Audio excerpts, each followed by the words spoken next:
आमी लोग, बेकारी लोग,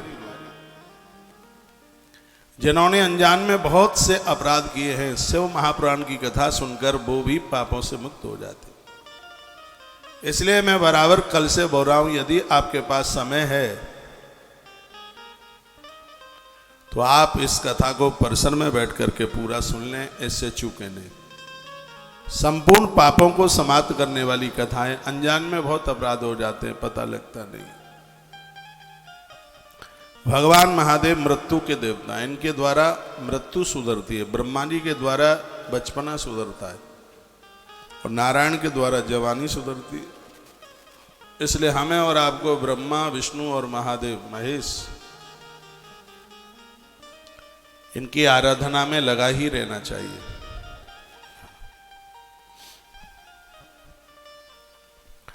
तो सौनकादियों ने महात्मा सूत जी को पूछा, कहा गुरुवर यह बताइए, किसी ने शिव महापुराण की कथा सुनी और उसका उद्धार हो गया, कोई आपके पास प्रमाण है क्या?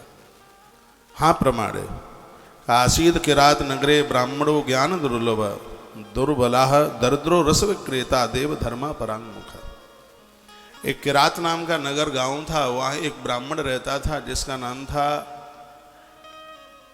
नाम बड़ा अद्भुत है इसका लेकिन काम बड़े खोटे हैं। नाम तो है देवराज, जो कि इंद्र का पर्यायवाची नाम है। जो देवताओं पर भी राज करे उसे देवराज कहते हैं, लेकिन काम इसके बहुत बड़े खोटे हैं। क्या करता है? रस विक्रेता, दरिद्रो रस विक्रेता, नशा बेचता है, शराब बेचता है, तो भी इसको दरिद्र का। और मैं बहुत बार कहता हूं, धन कमाने के कई साधन होते हैं। ऐसा व्यापार मत कीजिए जहां लोगों को आप परिचय भी न दे पाए कि आप व्यापार क्या करते। ईश्वर, आज मैं अभी 1 घंटे का लाइव प्रोग्राम कर रहा था अपने कमरे से। मैं बहुत अच्छी जगह पर रुका हूं, सांवरिया सेठ भगवान का मंदिर है। अद्भुत जगह, आनंद हो गया। और मुझे तो ऐसा लग रहा है कि शिव महारात्रि को जो मैंने भगवान के 4 अभिषेक किए हैं, उसका मुझे तो तत्काल पुण्य मिल गया। पुण्य क्या मिला है कि मुझे 9 दिन सांवरिया सरकार के चरणों में रहने का सौभाग्य प्राप्त हो रहा है। बगल में वहाँ महादेव का मंदिर है। आज सोमवती अमावस्या में 1 लोटा जल चढ़ाने को गया था, उन्हें आनंद हो गया। यहाँ की समिति से मैं अति प्रसन्न हूँ। आपने रुकने की बड़ी अच्छी व्यवस्था करी है, बहुत आनंद। सुबह शाम आरती का आनंद हो रहा है। अभी मैंने 1 घंटे का लाइव टेलीकास्ट कार्यक्रम किया है अपनी कुटिया से। संत निवास में रुका हूं मैं, बहुत अच्छी जगह, हरिहर मंदिर के सामने बैठ करके मैंने कुछ चर्चा करी है। उसमें लिंग पुराण का एक बड़ा वाक्य था, बड़ा सुंदर। उसमें ये बात कही गई थी, जो लोग हिंसक नहीं है, मांस मदिरा को प्रयोग में नहीं लेते, किसी से दुश्मनी नहीं रखते, ऐसे लोगों को की गई पूजा का करोड़ गुना फल तत्काल प्राप्त हो जाता है, देर नहीं लगती। आज ही मैं बोला हूं, पहली बार बोला हूं। यह शब्द बोल करके मन गदगद हो गया है, इसलिए पूरा देश मुझे सुन रहा है। मैं कहूँगा परम सात्विक बनिए, शाकाहारी बनिए। यहाँ तक कि लाल मिर्च भी कम खाइए, क्योंकि लाल मिर्च क्रोध को पैदा कर ही देती है। हाँ, स्वभाव को थोड़ा खोटा सा कर देती है। ऐसी चीजें लीजिए। और मैं बराबर बताता रहता हूं, जैसे सात्विक सतोगुण बढ़ता है, दूध पीने से सतोगुण बढ़ता है, मक्खन लोनी खाने से सतोगुण बढ़ता है। लोनी, लोनी जानते हैं? मक्खन होता है लोनी, ये बड़ा प्रभावशाली। इसको रोज लेने से नशा छूट जाता है, इतना इसका प्रभाव है। तो ये चीजें लीजिए। दालें हैं कुछ, जैसे मूंग की दाल है, ये सतोगुण की वृद्धि करती है, सतोगुण बढ़ाती है। ये मूंग की दालें है, सात्विक गुण बढ़ाती है। तो ये चीजें हैं जिससे खान पान को ऐसा करने से भजन में मन लगता है। चाय तमोगुणी बना देती है, थोड़ा चिड़चिड़ापन का स्वभाव बना देती है। तो आप सात्विक सहज जीवन जिएंगे तो आपको किया गया हर सदकर्म पूरा करोड़ गुना ही फल मिलेगा। आपके बच्चे कुछ व्यापार चलाने की बात कर रहे हैं तो उन्हें बोलना, बेटा बिस्किट बेचना, लेकिन गुटखा की पुड़िया मत बेचना दुकान से, मत बेचना बीड़ी सिगरेट। उनको क्या कहूं मैं, जो शराब के ठेके लिए हुए हैं, मदरा बेचते हैं, शराब बेचते हैं। आप कहोगे सरकार से ठेके लिए, तो सरकार बेचे ना, आप क्यों बेच रहे हैं? गवर्नमेंट को बेचने दो। मुर्गी फार्म हाउस मत बनाइए। धन कमाने के बहुत साधन हैं, उसके द्वारा आप पैसा कमाइए। यह देवराज की कथा यही संदेश हमें देती है। वर्णन है इसमें कि दरिद्र रस विक्रेता, शराब बेचता है तो भी बहुत दरिद्र है। देव धर्म परांग मुखा, देवताओं से बहुत दूर है।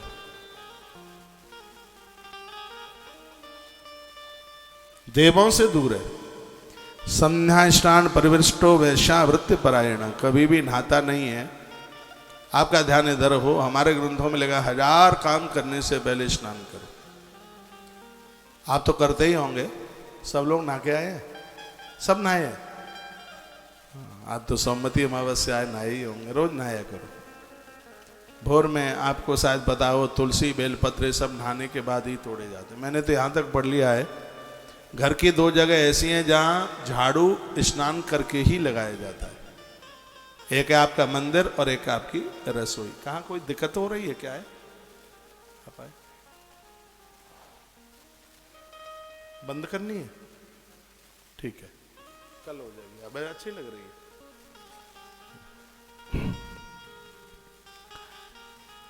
तो 2 जगह ऐसी हैं, एक है मंदिर आपका और एक आपकी रसोई।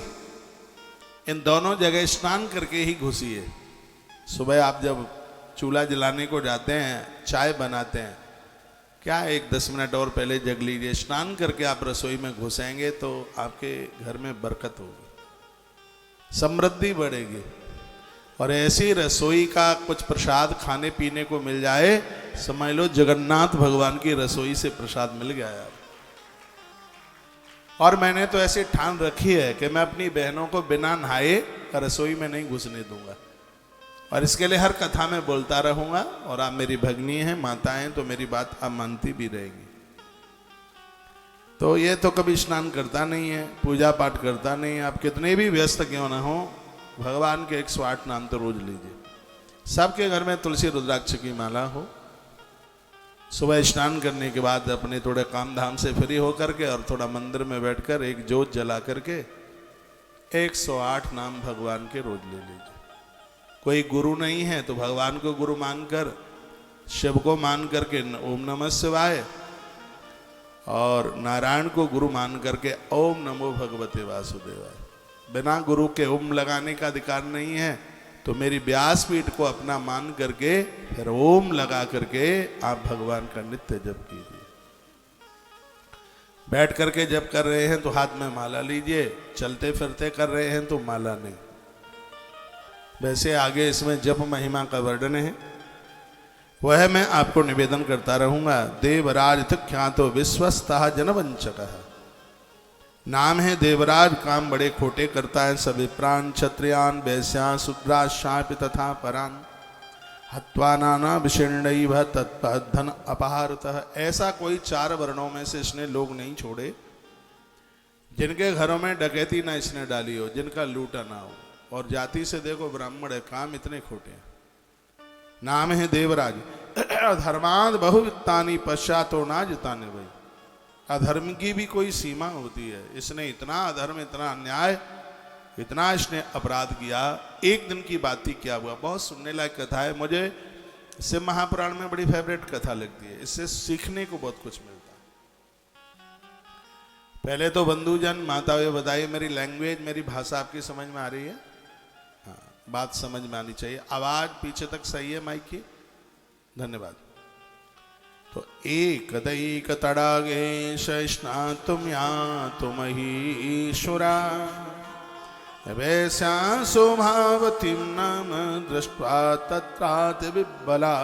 एक दिन शराब बेच के आ रहा था, रास्ते में कोई सरोवर, कोई तड़ाग मिला, प्यासा होगा। सरोवर के पास पहुंचा, वहां इसने देखा कि बिना कपड़ों के एक स्त्री स्नान कर रही थी। गड़का थी, देह का व्यापार करती थी, संस्कार उसके पास थे नहीं। उसका नाम था शोभावती, सुंदर ज्यादा थी। हमारे ग्रंथ कहते हैं कि माताएं सार्वजनिक जगह पर स्नान करें या अपने घर बाथरूम में, यदि वस्त्र पहनकर नारी स्नान करती है तो उसके पुण्य बहुत बढ़ते हैं, बहुत ज्यादा बढ़ते हैं। नारी के स्नान की एक महिमा और एक विधि का वर्णन किया गया। नारी वस्त्र पहन करके, जो भी कोई पुरुष नारी को विवस्त्र देखता है, बिना कपड़ों के देखता है, दिन में उसने 10 गायों का भी दान किया होगा तो सगरे पुण्य क्षीण हो जाएंगे उसके। ऐसा हमारे ग्रंथों में लिखा है। तो यह स्त्री बिना कपड़ों के नहा रही थी और लुक लुक करके छिप छिप करके उसको यह देख रहा था। इंद्रियां भड़कने लगी, अपने आप को नहीं रोक पाया। तत्राद विबलहा दृष्टवा, विवल हो गया और उस स्त्री के पास पहुंच गया। स्ववसम धननम विप्राह ज्ञाता इष्टात सुंदरी, उस सुंदरी को देखकर कहने लगा, मेरे पास जितना पैसा है, धन है, वो सब मैं तुम्हें दे दूंगा, तुम मेरी पत्नी बन जाओ, तुम मेरी स्त्री बन जाओ। 3 लोग ऐसे हैं, धन जिनको अपनी तरफ आकर्षित नहीं कर सकता। मेरी माता ध्यान से सुने, 3 है। एक है स्त्री, एक है शिष्य और एक है बेटा। ये तीनों के तीनों, पत्नी, शिष्य और तीसरा है पुत्र, ये धन की वजह से किसी के नहीं बन सकते। बहुत ध्यान रखना। आप अपने पति से इसलिए प्रेम मत करना क्योंकि वो धनवान है, नहीं, पैसा तो तुम्हारे पियर में बहुत था, तुम्हारे माता पिता भाई जनों के पास में कोई धन की कमी नहीं थी, तो भी पूरा घर छोड़ करके तुम ससुराल आई हैं। तो तुम्हारे पति की नौकरी बढ़िया है, वो पैसा ज्यादा कमाता है, इसलिए आप उससे प्रेम करती हैं, नहीं। फिर भावर जब पढ़ रही थी, मंडप के नीचे बैठे थे, आचार्य ने 7 फेरे डलवाए थे, तो उन्होंने कहा था, बेटी तेरा पति तेरा नारायण है, तेरा भगवान है, और भगवान से तो हमेशा प्रेम किया ही जाता है।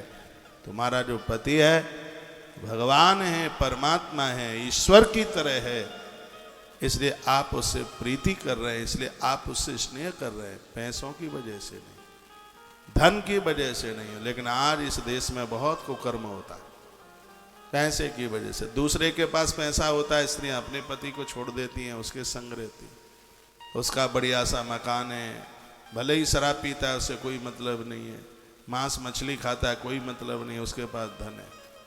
मैं आग्रह पूर्वक निवेदन करूंगा, आप अपनी बेटी के लिए घर देखने के लिए जाते हैं तो पहले वर के संस्कार देखिए, पैसा नहीं। वर बढ़िया है तो पैसा तो बहुत कमा लेगा, और तुम्हारी बेटी को तो दाल चावल रोटी खानी है, पैसा थोड़ी खाएगी। धन बना रहे, कुकर्मी है, दुराचारी है, तो बेटी का जीवन तो नरक बन जाएगा। लेकिन ये दुर्भाग्य है, आज वर नहीं देखा जाता तो आज धन की वृद्धि देखी जाती, पैसा देखा जाता, ना उम्र मिलती। उम्र में इतना अंतर होता है, हमारे ग्रंथ कहते हैं इतना अंतर नहीं होना चाहिए। ना रूप रंग मिलता है बिल्कुल भी, बस उसके पास पैसा है तो बेटी को कुएं में पटक करके आ जाता है। वो तो कुकर पक्षी की तरह है, वो अपने मुंह से थोड़े ही बोलेगी। 9 बातों को ध्यान में रखा जाता है कन्या के लिए जब घर देखा जाता है तब। एक तो ज्यादा दूर ना हो, ज्यादा नजदीक ना हो। बहुत ज्यादा दूर मत दीजिए, भले ही इंद्र बन के क्यों ना बैठा हो, और ज्यादा नजदीक भी ना हो। तो आपकी बेटी नजदीक होगी तो रात को उत्सवों में भी नहीं रुक पाएगी, वो तो स्कूटी उठा के जाएगी, कहेगी मम्मी पीछे की गली में तो है ही, कल आ जाएंगे फिर। लेकिन बेटी रात्रि को घर में रुकती है, लगता है गंगा सागर घर में उमड़ करके आ गया है। बेटियों का घर में रहना उतना ही शुभ है जितना कि गुरुजनों का घर में आगमन जितना शुभ है। अभी मैं 3 दिन पहले वहां से बोल रहा था, कहाँ था मैं, देहरादून में। बेटियों का आगमन घर में इतना शुभ है, लेकिन नजदीक जहां बेटियों की ससुराल होती है वो बेटियां कभी भी रात्रि को घर में नहीं रुक पाती। दूर है, बेचारी इंतजार करती रहती है, उन्हें कोई लेने को नहीं आ पाता। तो इसलिए कितनी बढ़िया बात कही है, ना दूर हो ना नजदीक हो। अगली बात बताइए, जहां जिनको आप अपनी बेटी दे रहे हैं वो आपसे सवाए हों, आपसे 5 गुने ना हो। मेरी एक एक बात को सूत्र के रूप में ग्रहण करना। मेरी बेटियां कन्याएं सुन रही हैं, आपके मतलब की बात है। वह आपसे सवाया हो, क्योंकि ज्यादा करोड़पति को और आप अपनी बेटी दे देंगे। एक करोड़पति लोग बहुत पैसे के भूखे होते हैं। पैसा हो ठीक है, लेकिन जिस बेटी के पिता के पास में पैसा नहीं है उसको ये कंगला समझते हैं, भिखारी मानते हैं। उनको ये अपने फंक्शनों में नहीं बुलाते, कहते हैं हमारी बेइज्जती होगी। लेकिन इनको ये नहीं पता कि कंगला तो तुम हो।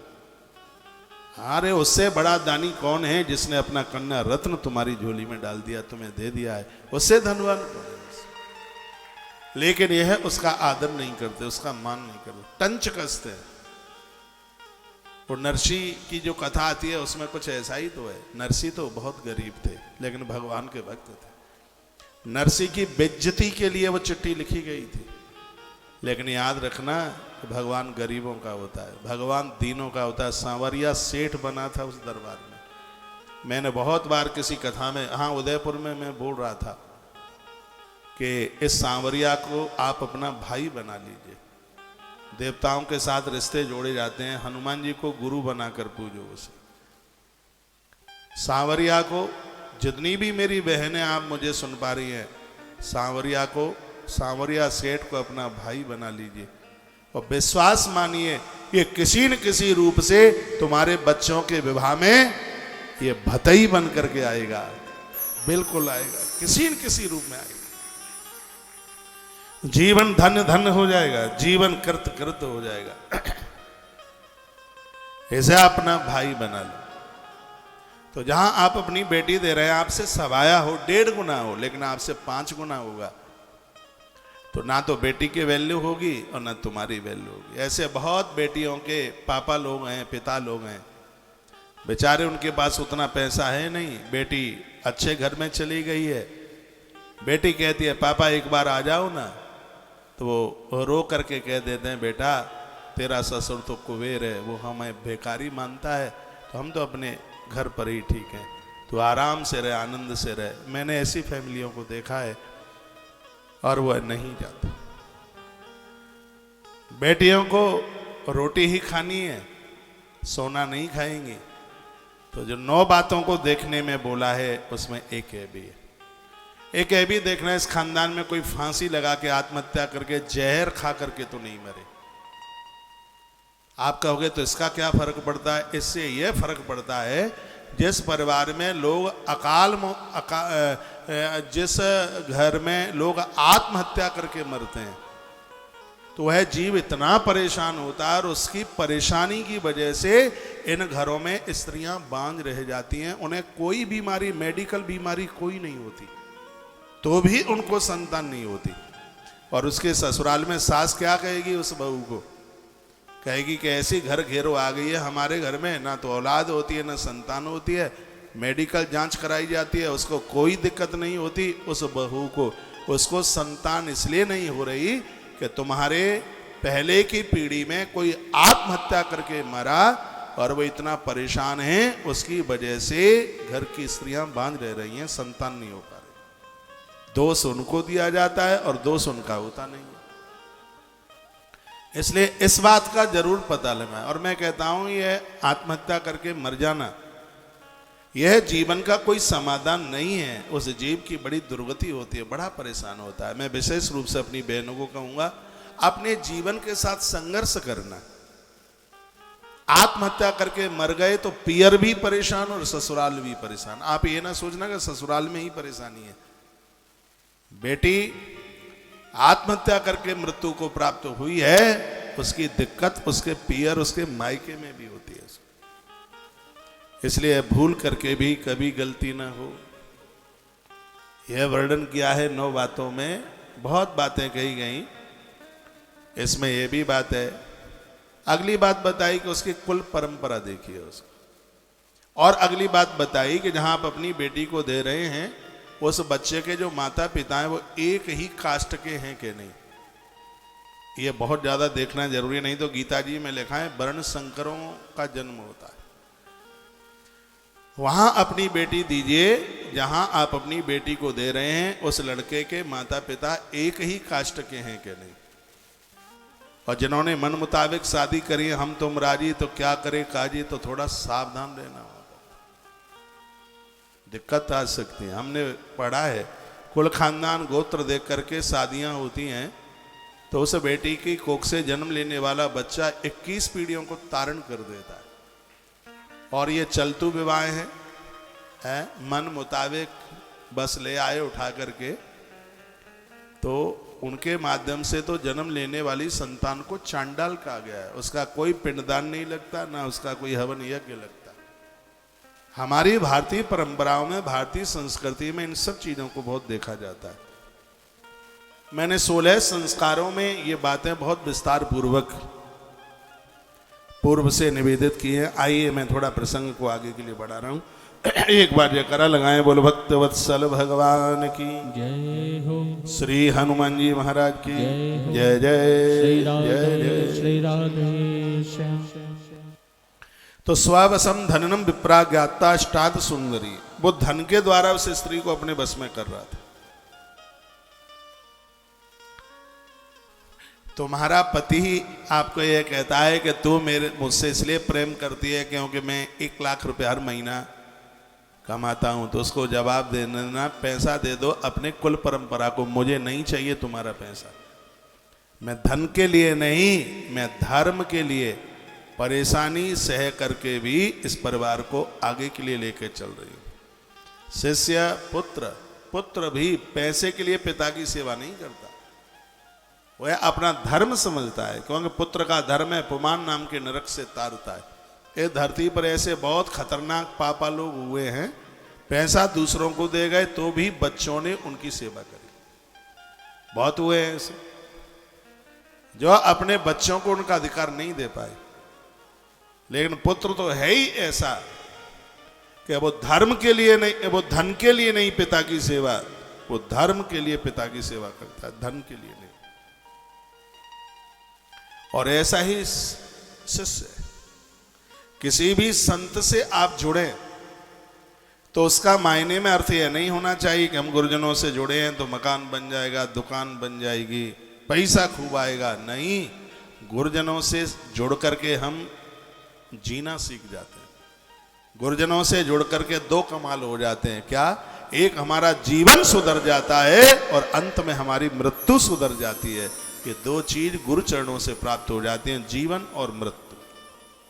जीना सीख जाते हैं इन चरणों में रहकर, और अंत में हमारी मृत्यु सुधर जाती है।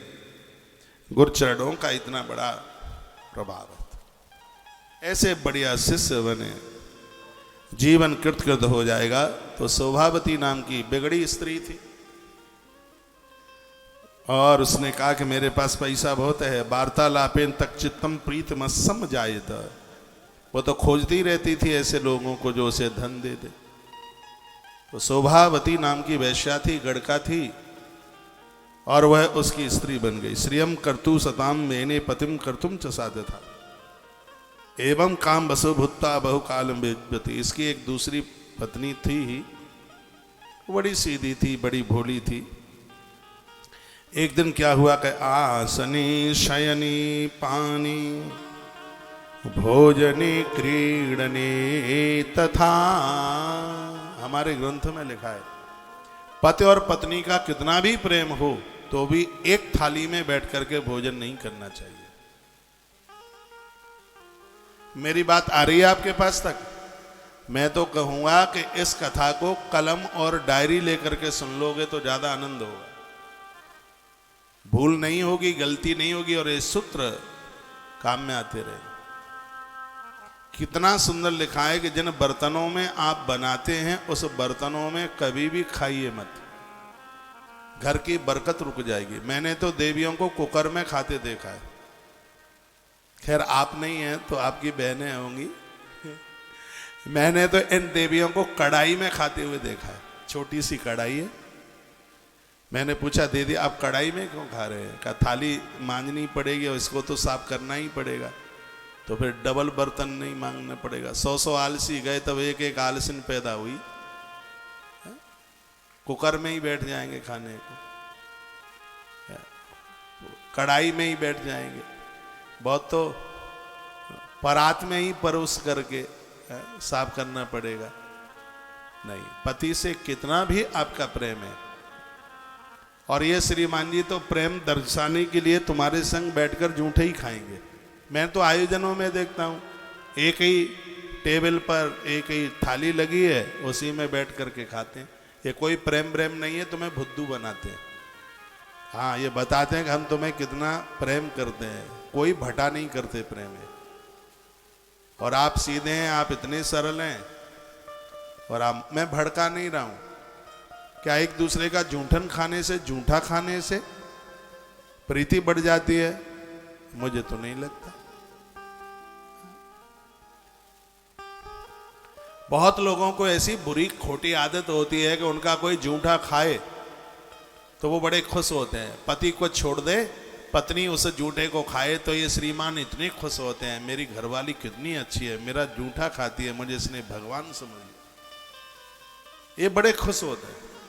लेकिन कम आप भी नहीं है, आपकी थाली में से बचा हुआ ये खा ले तो तत्काल माँ को फोन कर देंगे कि महाराज जी ये तो इतने अच्छे हैं, मेरी आधी रोटी बच जाती है तो ये खाते जरूर हैं, इतना प्रेम करते हैं। तब तक तो इनका मन ही नहीं लगता जब तक मेरी जूठन न खा ले, तब तक। ये प्रेम होता है कोई है? ये ग्रंथ मना कर रहा है। मेरी बात मत मानो, शिव महापुराण की तो मान लो। इससे अनुष्ठान खंडित हो जाता है, इससे साधना छीण हो जाती है। जिस व्यक्ति ने जैसा खाया है उसके जैसे विचार होंगे और उसका खाने से हमारा वैसा ही विचार बन जाएगा। हम संत महापुरुषों का बचा हुआ क्यों ले लेते हैं? वो तपस्वी होते हैं, वो साधक होते हैं, उनके पास ऊर्जा होती है। और सत्य यही है कि व्यक्ति जिस कल्चर के साथ जीता है उसका बचा हुआ अन्न खाने से वैसा ही स्वभाव हमारा हो जाता है, इसलिए मना किया। हम भगवान का भोग लगा करके क्यों खाते हैं? हम भगवान का भोग लगा करके इसलिए खाते हैं क्योंकि भगवान सहज हैं और सात्विक हैं। ठाकुर जी का भोग लगा हुआ जब हम खाते हैं तो उसका असर हमारे चतुष्टय अंतःकरण के ऊपर पड़ता है। मन बुद्धि चित्त और अहंकार ये चारों मिल जाते हैं तो उसको चतुष्टय अंतःकरण कहते हैं। ईश्वर सहज भी है और वो सात्विक सतोगुणी भी है। तो उनका लगा हुआ जब प्रसाद हम लेते हैं तो हम क्रोध को जीत लेते हैं, हम कामनाओं को जीत लेते हैं, हम मोह को जीत लेते हैं। इसलिए सब लोग भगवान का भोग लगा करके प्रसाद लिया करें, संसार की जूठन ना चाटें, भगवान का भोग लगाइए। और मंत्र नहीं आता है तो मैं रामायण की एक चौपाई बोले देता हूँ। थाली भगवान के सामने रखिए, नेत्र बंद कर लीजिए, तुलसी पत्र डालिए।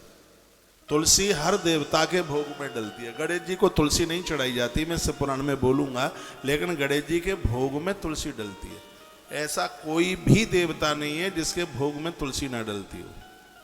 रामायण की एक चौपाई याद कर लें, थाली पहुंचे। मैं तो कहूंगा कि अपने मंदिर में चौपाई लिख दो, बच्चे भी भोग लगाएं तो उस मंदिर पर लिखी हुई उस चौपाई को बोलें। देखिए कौन सी चौपाई है, देखिए, तुम ही निवे, इसके अलावा और कोई तर्ज नहीं होती। तुम ही निवेदित भोजन करहि, तुम ही निवेदित भोजन करहि, प्रभु प्रसाद पटे भोजन करहि, प्रभु प्रसाद पटे भोजन करहि। तुम ही निवेदित भोजन करहि, प्रभु प्रसाद पटे भोजन करहि। तुम ही निवेदित भोजन करहि, प्रभु प्रसाद पटे भोजन करहि, प्रभु प्रसाद पटे भोजन करहि। महर्षि वाल्मीकि जी ने तो यहां तक कह दिया, जो आपका भोग लगा करके भोजन करेंगे उनके घरों में आप हमेशा हमेशा के लिए रहेंगे। आप सब वैदिक परंपराओं से जुड़े हुए हैं, सात्विक सनातन धर्म से जुड़े हैं। सनातन का अर्थ है जो शाश्वत है और पुराना है, अनादि काल से। यह अपना धर्म हमें बताता है। ईश्वर को भोग लगा करके आप जीते हैं तो भगवान की गुणवत्ता हमारे हृदय में उतर के आ जाती है। हम लोग तो पानी का भी जल का भी भोग लगाते हैं भगवान को। बिना भोग लगाए पेट में कोई चीज पहुंच ही नहीं सकती। नित्य ठाकुर जी का भोग लगाइए और वही चीज खाना जिसका भोग भगवान को लगता है। चाय का भोग भगवान को नहीं लगता, दूध का लगता। और यह बात जीवन में उतर के आ जाएगी तो फिर आप सात्विक ही आहार लेंगे, उठ पटांग आप ले ही नहीं सकते। एक बार और बोलिए, तुम ही निवेदित भोजन करही, प्रभु प्रसाद पट भूषण धरही, प्रभु प्रसाद पट भूषण धरही, तुम ही निवेदित भोजन करही, तुम ही निवेदित भोजन करही, प्रभु प्रसाद पट भूषण धरही, प्रभु प्रसाद पट भूषण धरही, तुम ही निवेदित भोजन करही, प्रभु प्रसाद पट भूषण धरही, प्रभु प्रसाद पट भूषण धरही, प्रभु प्रसाद प्रसाद पट भूषण धरही, तुम ही निवेदित कन करही, प्रभु प्रसाद पट भूषण धरही। देवराज ब्राह्मण बड़े कुकर्म और बहुत बड़ी गलतियां करने लगा। उसके माता पिता ने, पत्नी ने एक बार विरोध किया तो इसको इतना बुरा लगा कि रात्रि को सोते समय इसने अपनी पत्नी और माता पिता को मार डाला। कामी व्यक्ति क्या नहीं कर सकता। और इस देश में ऐसी बहुत घटनाएं घट रही हैं जो पुरुष दूसरी स्त्रियों के साथ जुड़े हैं। उन्होंने अपनी घरवाली को मार डाला। जो स्त्री दूसरे पुरुष के साथ जुड़ी है उस पुरुष का सहयोग लेकर के उसने अपने पति को मार डाला। ऐसी बहुत घटनाएं घट रही हैं, इसलिए बड़े सावधान रहने की जरूरत है। श्री से महापुराण में लिखा हुआ है कि जिस नारी के साथ आपकी 7 भामर पड़ी हैं वही आपका कल्याण कर पाएगी। ये बाजारू स्त्रियां तुम्हारा धन और तुम्हारे प्राणों को लेकर के भाग जाएंगी। भागवत में लिखा है, स्त्री नाम नैवत विश्वासम। ऐसी स्त्रियों का कभी भी विश्वास नहीं करना चाहिए, वो कब मारक बन जाए। राइफल की गोली से आदमी बच जाएगा, लेकिन ये दुराचारणी स्त्री है, ये जिंदा नहीं छोड़ेगी। स्त्री नाम नैवत विश्वासम। ऐसी स्त्रियां विश्वास करने के लायक नहीं है बिल्कुल। इसने रात्रि को अपने माता पिता, माइक को देखिए, और इसने अपनी पत्नी को मार डाला। एक ही ईशावसत रात्रहु मातरम पितरम वधूम प्रसुप्तान्यवधि दुष्टो धनम तेषाम तताहरत। माता पिता को मार डाला, पत्नी को मार डाला, धन पूरा का बुरा उस स्त्री को दे दिया। एक पात्रे सदा भोक्चित सवैश्यो ब्राह्मणान। इसके पास कोई गुण नहीं रहा, इतना बिगड़ चुका था। याद रखना, जिसकी जवानी बिगड़ी है उसका बुढ़ापा जरूर बिगड़ेगा, वृद्धावस्था जरूर बिगड़ेगी। बुढ़ापे में आनंद के साथ जीवन जीना चाहते हैं तो जवानी को कुकर्मुत्तों की तरह मत निकालो। युवावस्था को समझो। इसको यदि बीमारियां फंस गई, प्राण लेवा जानलेवा बन जाएंगे। इसलिए खोटे काम मत करो, गलत खान पान से बिल्कुल बचो, गलत जगह मन जाओ। जीवन में अच्छा गुरु, अच्छे माता पिता होना जरूरी है, तो जीवन में अच्छे मित्र भी होना जरूरी है। मित्रों का बड़ा अच्छा असर होता है। बिगड़ी हुई सहेलियां मत बनाइए। जो चौपट ही करके रख देंगी, चरित्र का हनन कर डालेंगी, गलत लोगों से जोड़ देंगी। गलत मित्र मत रखिएगा। दुष्ट संग प्रसंगे न मृत्यु एवं संशय। मेरे बड़े महाराज जी कहते थे, भारत माता मंदिर के अधिष्ठाता, वो कहते थे दुष्ट संग प्रसंगे न मृत्यु एवं संशय। दुष्ट संग प्रसंगे न मृत्यु एवं संशय। गलत व्यक्ति का संग पाकर यदि मौत भी हो जाए तो कोई भी आश्चर्य वाली बात नहीं है। इसलिए अच्छे लोगों का संग कीजिए, बढ़िया लोगों का साथ कीजिए, घटिया लोगों से बचिए। आपकी मित्र मंडली बढ़िया है तो उसका असर हमारे जीवन में पड़ता है। मैं बड़े आनंद में हूं क्योंकि मेरे मित्र घटिया नहीं है कोई। मैं साधुओं का संग करता हूं, अच्छे लोगों का साथ करता हूं। घटिया लोगों के पास मैं बैठना पसंद नहीं करता बिल्कुल भी। उनकी संगति हमें ठीक नहीं लगती। ये बात मेरे लिए नहीं, आप सबके ही लिए होनी चाहिए। यह ग्रंथ कहता है कि मित्र बांधवों का, मित्रों का बड़ा असर पड़ता है। रावण के पास में विभीषण कभी बैठता नहीं था, रावण के पास, इसलिए रावण के अपराधों से वो सुरक्षित बना रहा। जो तुम्हारी पूजा को लूटें, तुम्हारा चरित्र लूटें, ऐसे लोगों का कभी भी साथ मत करना। चाहे आप स्त्री हैं, चाहे आप पुरुष हैं, आप सरकारी डिपार्टमेंट में, आपके ऑफिस में सब तरह के लोग हैं। आपके ऑफिस में ऐसे भी लोग हैं जो भजनानंदी है। मैं निवेदन करना चाहूँगा, आप हिंदू हैं, सनातनी हैं, आप अपने ऑफिस में भी जाएं तो माथे पर चंदन लगा के जाएं। चंदन की महिमा है हमारे ग्रंथ में। चंदनम महत पुण्यम सर्व पाप प्रणाशनम आपदाम अपहर्तारम लक्ष्मी तिष्ठति सर्वदा। हमारी वैदिक सनातन संस्कृति कहती है चंदन हमारी बहुत आपत्तियों को दूर कर देता है। जो हम अपने भाल पर जो चंदन रोली तिलक लगाते हैं, बहुत बड़ी आपदा को, आपत्ति को दूर कर देता है। मैंने बड़े बड़े अधिकारी और अफसरों को देखा है, वो अपने ऑफिस जाते हैं तो माथे पर चंदन लगा के जाते हैं। उनका कोई विरोध नहीं करता कि तुम पंडित जी बन के क्यों आए हैं। भैया हमारा कल्चर है, हमारा धर्म है, क्यों नहीं लगाएंगे।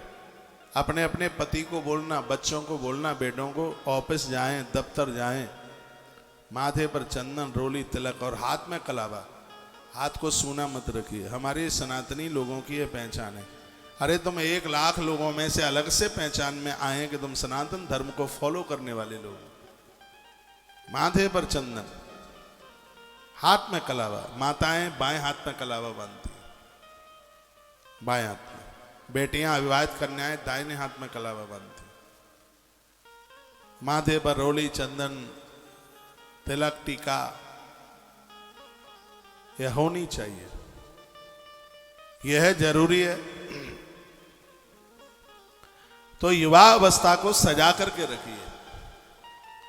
यह जीवन यदि बढ़िया से निकल गया तो बुढ़ापे में इंजेक्शन नहीं लगेंगे, बीमारी नहीं होगी, और हंसते हंसते, खाते खाते, पीते पीते देवता नगाड़े बजा बजा कर लेकर के चले जाएंगे।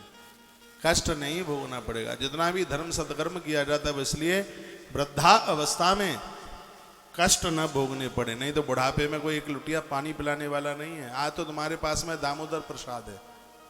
दामोदर प्रसाद जानते हैं?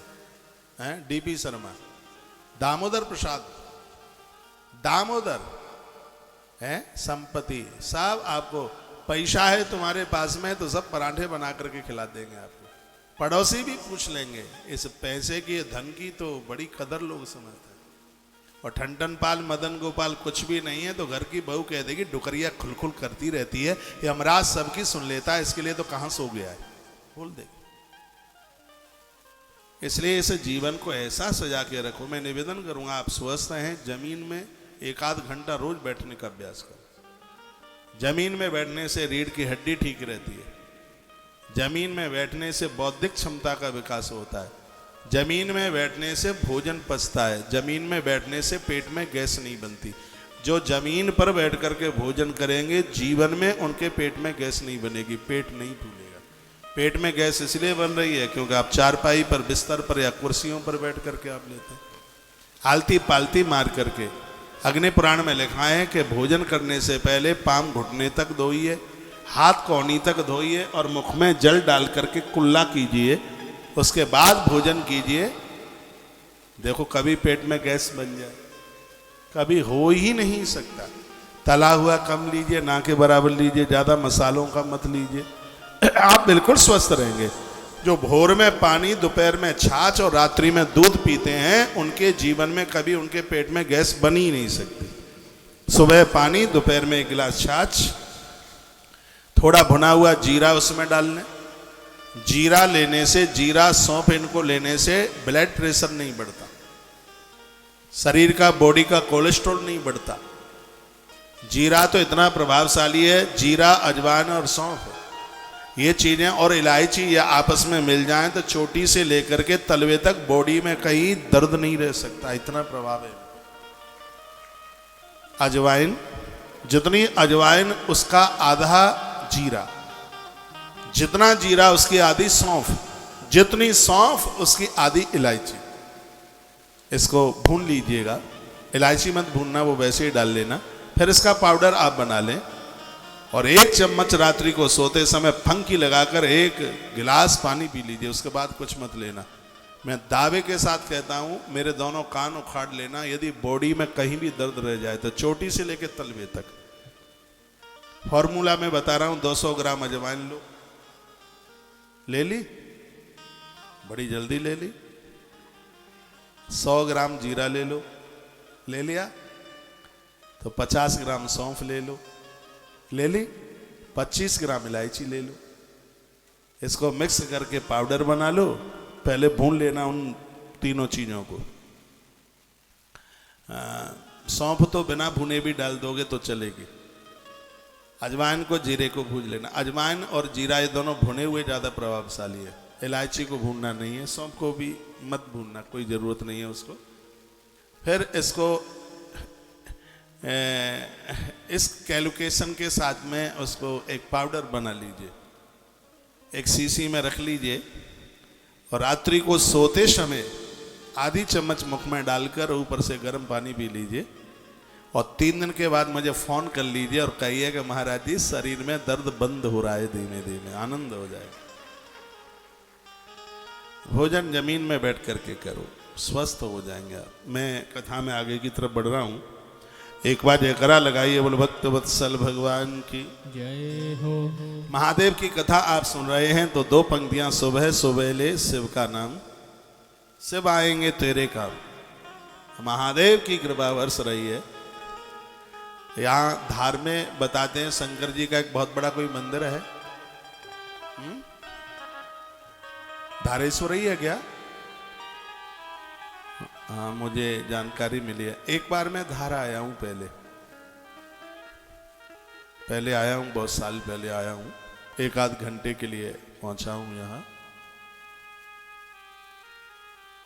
आइए स्वर दीजिए।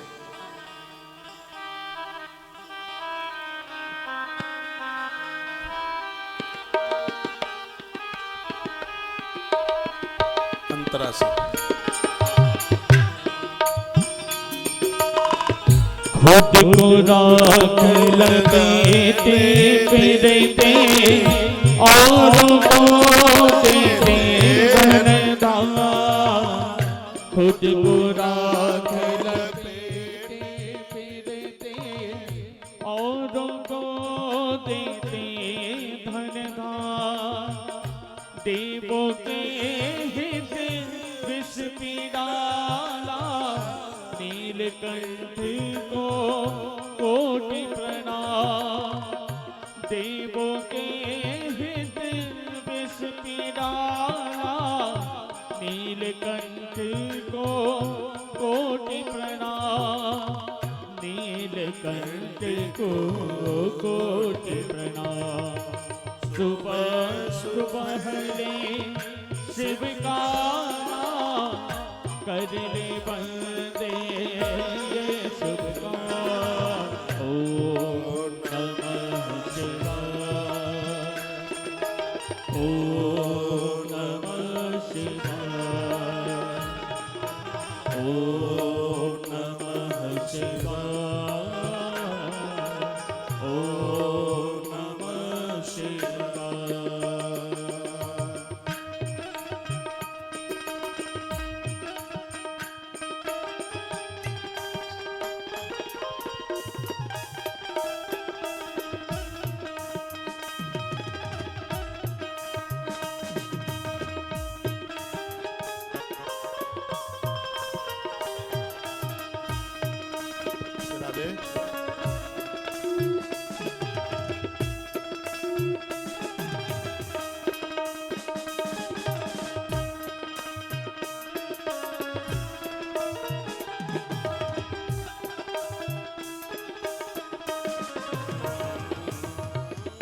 शिव के चरणों में मिलते हैं सारे तीरथ चारों धाम। शिव के चरणों में मिलते हैं सारे तीरथ चारों धाम। करने का सुख तेरे हाथों, शिव के हाथों में परिणाम। करने का सुख तेरे हाथों, शिव के हाथों में परिणाम। शिव के हाथों में परिणाम। सुबह सुबह शिव का नाम कर ले बंदे ये शुभ काम। ओम नमः शिवाय, ओम नमः शिवाय, ओम नमः शिवाय, ओम नमः शिवाय।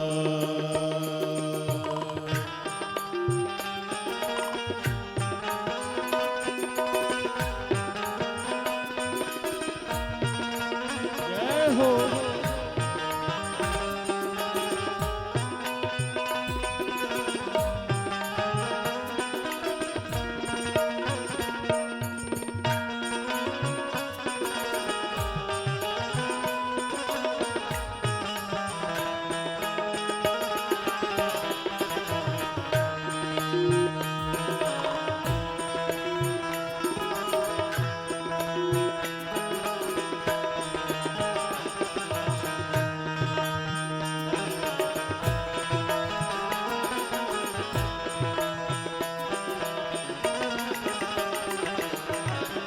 शिव के रहते कैसी चिंता, साथ रहे प्रभु आठों याम। शिव के रहते कैसी चिंता, साथ रहे प्रभु आठों याम। शिव को भजने सुख पाएगा, मन को आएगा आराम। शिव को भजने सुख पाएगा, मन को आएगा आराम। मन को आएगा आराम। सुबह सुबह शिव का नाम कर ले बंदे ये शुभ काम। ओम नमः शिवाय, ओम नमः शिवाय, ओम नमः शिवाय, ओम नमः शिवाय। सुबह सुबह शिव का नाम कर ले बंदे ये शुभ काम। सुबह सुबह शिव का नाम कर ले बंदे ये शुभ काम। सुबह सुबह शिव का नाम, शिव आएंगे तेरे काम। ओम नमः शिवाय, ओम नमः शिवाय।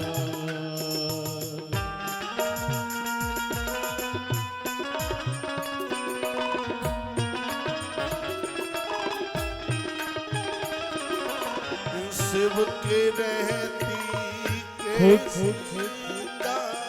साथ रहे प्रभु आठों याम। शिव के रहते कैसी चिंता, साथ रहे प्रभु आठों याम। शिव को भजने सुख पाएगा, मन को आएगा आराम। शिव को भजने सुख पाएगा, मन को आएगा आराम, मन को आएगा आराम। सुबह पहले शिव का नाम कर ले बंदे सुख का। ओम नमः शिवाय, ओम नमः शिवाय, ओम नमः शिवाय, ओम नमः शिवाय, ओम नमः शिवाय, ओम नमः शिवाय, ओम नमः शिवाय, ओम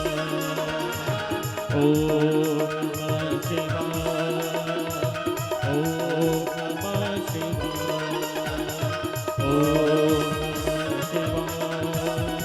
ओम नमः शिवाय,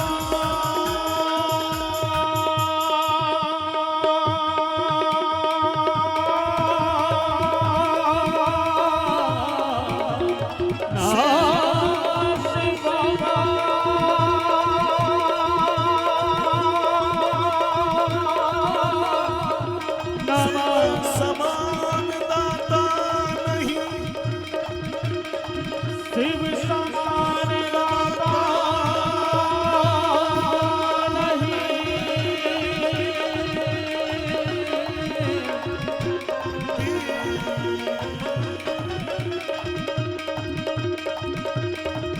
विपत विनारना विपत्ति निवारण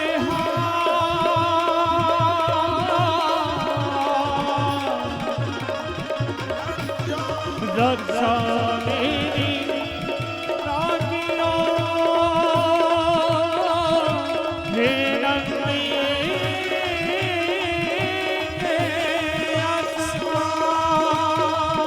नमः शिवाय,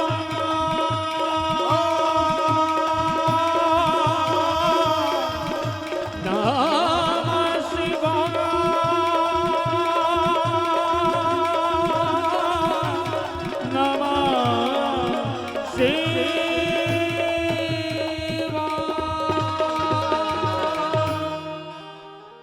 बोलिए धारेश्वरनाथ भगवान की जय हो। जय जय श्री राधे श्री राधे श्याम। एक दिन की बात थी, देवराज इतना बीमार हो गया और घर से बाहर निकला, बड़ा परेशान था। महादेव के मंदिर में कहीं कथा चल रही थी और जोर से पीड़ित होता हुआ ये पड़ा था वहां।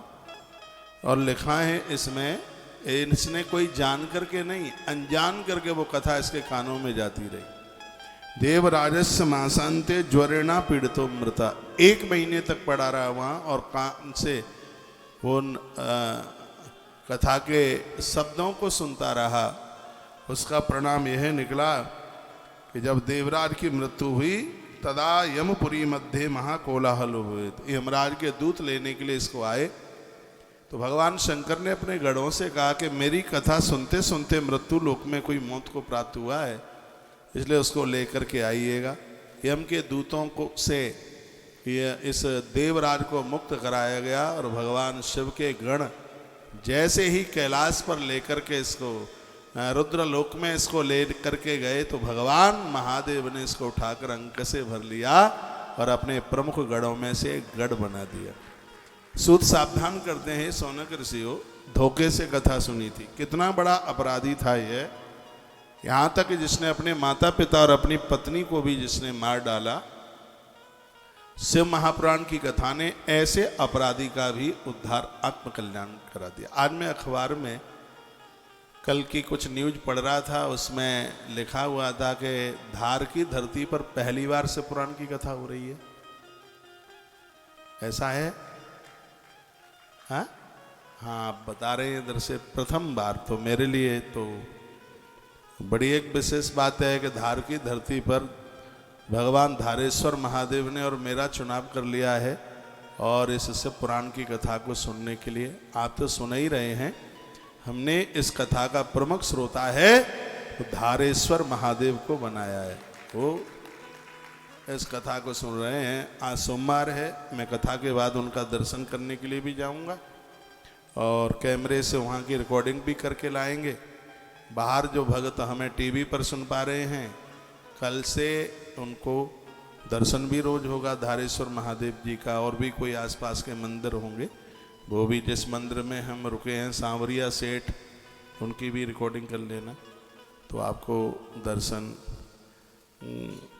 घर बैठे ही दर्शन करने का सौभाग्य प्राप्त होगा। अभी हम उदयपुर में थे, वहाँ से सांवरिया सेठ का दर्शन करने के लिए गए।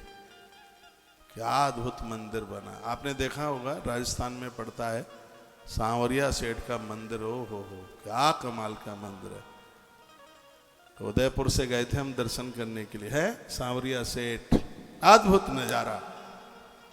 तो धारेश्वर भगवान को प्रमुख यहाँ का श्रोता बना करके और उन्हीं की कृपा से जो कथा हो रही है उन्हीं के चरणों में हम समर्पित करते हैं।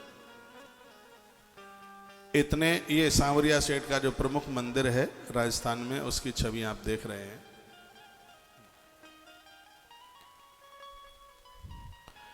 तो सौनक्षियों ने महात्मा सूत जी को कहा कि आपने इतनी अद्भुत कथा देवराज ब्राह्मण की सुनाई है, जिसने इतने अपराध किए तो भी वो मुक्ति को प्राप्त हो गया।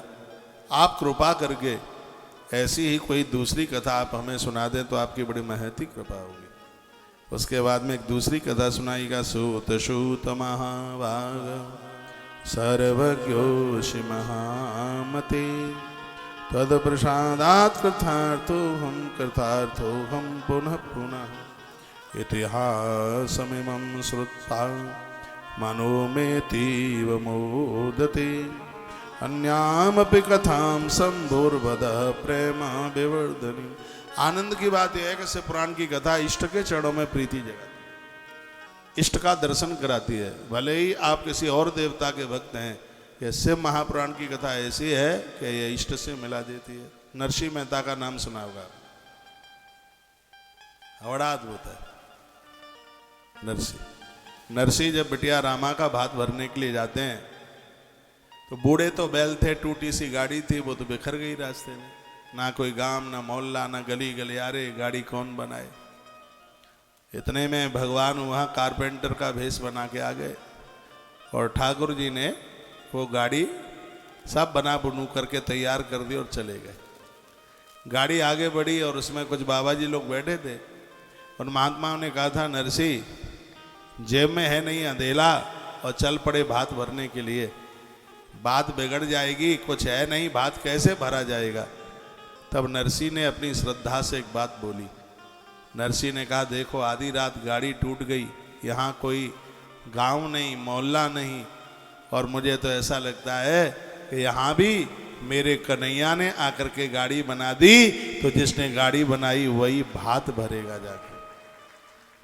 ईश्वर के प्रति हमारी ऐसी श्रद्धा होनी चाहिए। सांवरिया सेठ भगवान नरसिंह के भतई बने, नरसिंह का भात भरा है।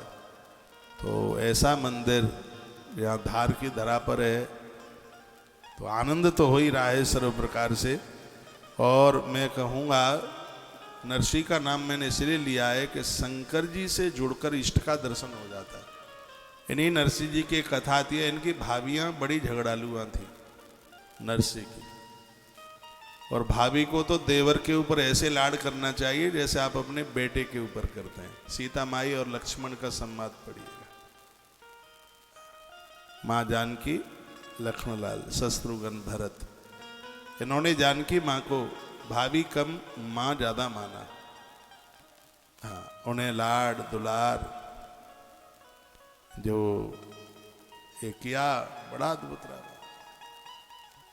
तो भाभियाँ उनको बहुत डांट लगाती हैं। घोड़ों के लिए घास, गैया के लिए घास लेकर के आते हैं, खाने के लिए बैठते तो कहती हैं, हाँ खा पी करके कैसा हट्टा कट्टा मोटा हो गया है, काम धाम कुछ करता नहीं है। एक दिन ऐसा अपमान सूझा नरसिंह को, और वो देहली के बाहर चले गए, रो रो करके कहने लगे, भाभी माँ अब दोबारा से इस घर में मैं प्रवेश नहीं करूँगा। गांव के बाहर शंकर का शिवालय था, शंकर जी का पुरानी पिंडी थी, और नरसिंह जी ने उस पिंडी को पकड़ करके बहुत रुदन किया, भारी रोए और इतना रोए कि शिव अपने आप को रोक नहीं पाए और मंदिर में पिंडी फाड़ करके महादेव प्रकट हो गए।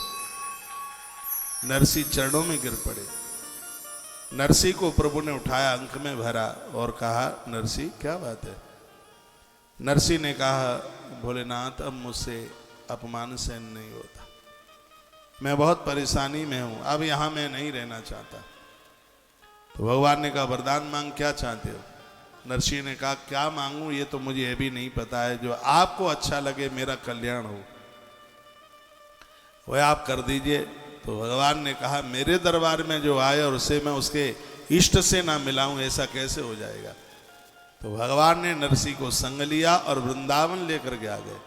भगवान भोलेनाथ नरसिंह को श्री वृंदावन लेके आए। वृंदावन में एक जगह है बंसीवट, जहाँ रास हुआ है।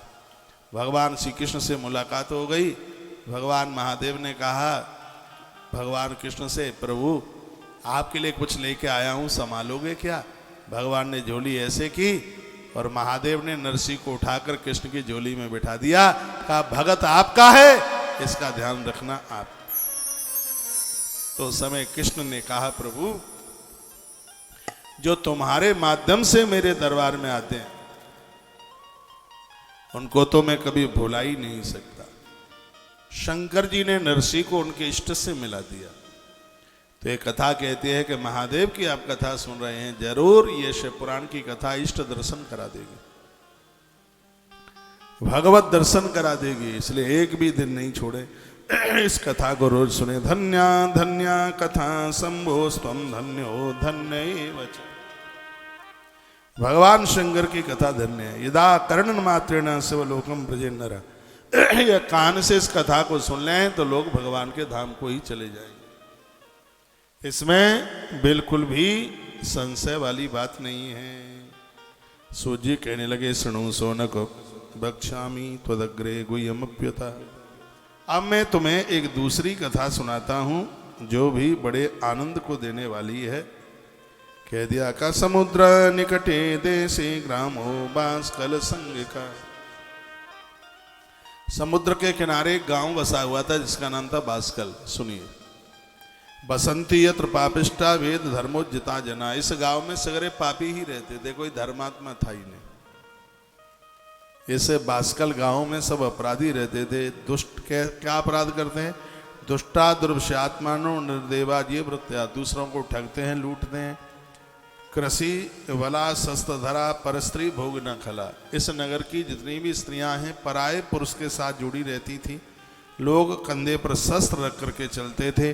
ज्ञान वैराग सधर्म न जानंती परमते। ज्ञान किसे कहते हैं, देवी देवता किसे कहते हैं, इस गांव का कोई भी व्यक्ति नहीं जानता था कि देवता भगवान भी कोई चीज होती है। जानते ही नहीं थे। श्रिया सर्वास कुटला स्वरेण्यम पाप लालसा। यहाँ की स्त्रियां पुरुष सब पाप कर्म करने में लालायत रहते थे। कुदियो व्यवचारिण्या सदवृत्ताचार बजता। पूरे गांव में एक भी स्त्री पुरुष कोई चरित्रवान नहीं था। ऐसा गांव था।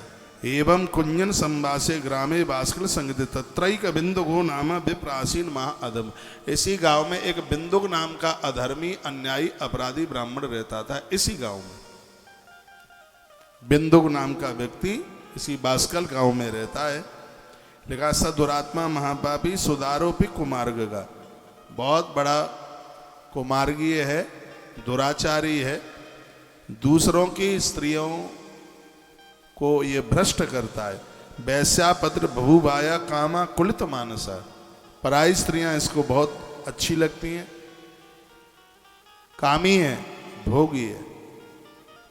स्वपत्नीम चंचुला नाम हित्वा नित्यम सुधर्मिणी। इस गांव में एक ही स्त्री ऐसी आई थी जो बहुत धार्मिक थी, देवी देवताओं को मानने वाली थी। और उस चंचुला का विवाह है वो बिंदुक के साथ कर दिया गया। पहले का कोई अपराध रहा होगा, पाप है कि पुण्य है, ये हमारा पीछा थोड़े ही छोड़ते हैं। कोई ऐसा अपराध हुआ था पहले का, इतना भजन पूजा पाठ करने वाली इस स्त्री को पति ठीक नहीं मिला। लेकिन इसने जो पुण्य किए वो भी इसके काम आए। ऐसी बात नहीं है बात सुन करके फिर आप कहें इतना पूजा पाठ करने के बाद भी पति ठीक ना मिला तो फिर पूजा पाठ करने की जरूरत ही क्या है। तो उस पूजा पाठ का भी प्रभाव था कि मरने से पहले महादेव ने इस स्त्री को दर्शन दे दिया। और सूत जी महाराज सौनक ऋषियों को कुछ ऐसा ही कथानक, ऐसा ही प्रकरण सुना रहे हैं। शिव महापुराण में एक कथा बहुत विशेष कर है, चंचुला और बिंदुक की कथा, जो कि मैंने पूर्व की कथाओं में भी आपको सुनाया है। बसंती यत्र पापिष्टा वेद धर्माज्यता जना, कोई भी वेद धर्म कथाएं कुछ कोई जानता नहीं है। दुष्टा दृश्यात्मानु, सब दुष्ट प्रभाव के स्वभाव के यहाँ पर लोग हैं। चंचुला नाम हित्वा नित्यम सुधर्मणिम, नित्य धर्म कर्म करने वाली एक स्त्री इस नगर में आई जिसका नाम चंचुला था। लेकिन इसका पति ठीक नहीं था, वो दूसरी स्त्रियों के साथ में जुड़ा हुआ था। ये अपने धर्म का पालन कर रही थी। आज ही की कथा में मैंने निवेदन किया है, हम और आप तब तक ही ठीक ठाक से रह पाएंगे जब तक गलत सोबत हमें नहीं मिल जाएगी। मुझे ऐसे बहुत लोग मिले जो सुपारी भी नहीं खाते थे, लेकिन शराबियों का संग पा करके और उन्होंने शराब पीना शुरू कर दिया। सुपारी नहीं खाई जीवन में, लेकिन शराबी मिल गए तो कुल्ला भी सुबह शराब से ही करते। गलत लोगों का संग मत पा लेना, दुष्ट संग प्रसंगे न मृत्यु एवं संशय। गलत लोगों का संग पाकर यदि मौत भी हो जाए तो यह आश्चर्यचकित बात नहीं है। इसलिए आचार्य चाणक्य बड़ा अच्छा लिखते हैं, कहते हैं सकटम पंच हस्ते न, बैल से 5 हाथ दूर रहो। 10 हस्ते न बाजिनाम, हाथी से घोड़े से 10 हाथ दूर रहो। हस्ती 7 हस्ते न, हाथी से 100 हाथ दूर रहो। और देश त्यागे न दुर्जनम, जहां बिगड़े हुए लोग रहते हैं, खोटे लोग रहते हैं, उस स्थान को ही छोड़ देना चाहिए, क्योंकि इन लोगों का संग पाकर के जीवन खत्म हो जाएगा, जिंदगी बचेगी नहीं। इसलिए ऐसे खोटे लोगों का साथ छोड़ने की जरूरत है। देखो चंचुला कितनी धार्मिक है, पतिव्रता नारी थी। बचपने में तो बेटी थी, तब माता पिता की आज्ञा का पालन करती रही। विवाह हुई, बास्कल नगर में पुत्र वधू बन करके गई, उसमें तो भी अपने धर्म कर्म का पालन करने लगी, करती ही थी। कब तक करती रही? जब तक गलत संग इसको नहीं मिला। एक दिन क्या हुआ कि इसके घर में एक गलत स्त्री चल करके आ गई और उसको इसने सहेली बना लिया। ये गलती कर बैठी, वो सहेली उसे बना लिया। और क्या बोली, हमने ऐसा सुना है रे चंचुला, तेरा आदमी बहुत बिगड़ा है।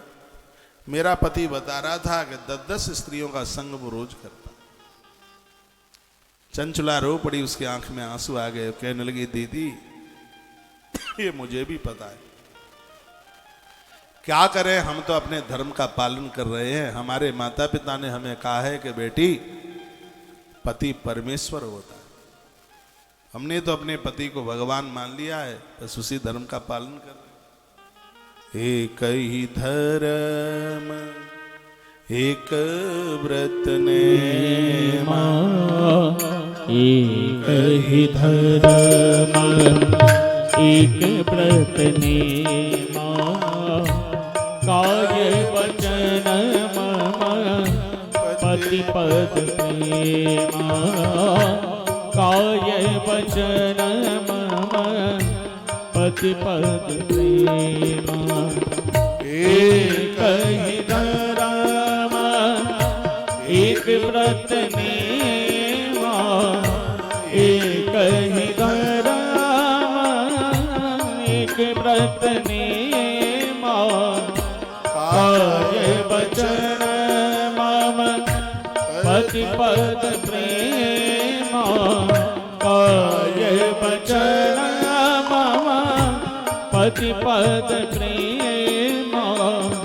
एक ही धर्म एक व्रत नेमा, काय वचन मम पति पद प्रेमा, काय वचन मन पति पद प्रेमा।